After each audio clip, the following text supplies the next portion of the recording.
اے میرے تنہائیوں کے ساتھی، آج کہاں ہو تم؟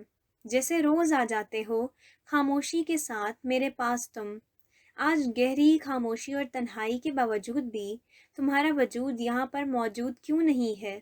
اے میرے تنہائیوں کے ساتھی، ایک تم ہی تو تھے میرے اپنے۔ ہاں، مانتا ہوں یہ بات کہ تنہائیاں میرے ارد گرد موجود تو ہیں، لیکن اندر بہت شور ہے میرے۔ اے میرے تنہائیوں کے ساتھی، کیا اب تم کو بھی سنائی دینے لگا ہے میرے اندر کا خاموش شور؟ لیکن یہ بات اچھی تو نہ ہوئی کہ اب تم بھی اس شور کو سننے کے بعد مجھے میری تنہائیوں میں تنہا کر جاؤ گے۔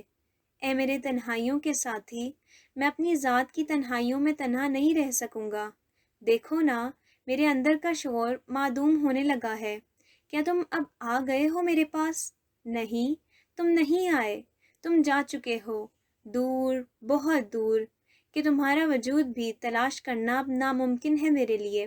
اے میرے تنہائیوں کے ساتھی، جاؤ، آزاد کر دیا میں نے تمہیں میرے تنہائیوں کے ساتھی کے منصب سے، اور آنے دیا غالب میں نے اپنے اندر کے خاموش شور کو خود پر، حاوی ہونے دیا میں نے اسے اپنی ذات پر۔ اے میرے تنہائیوں کے ساتھی، آج کہاں ہو تم؟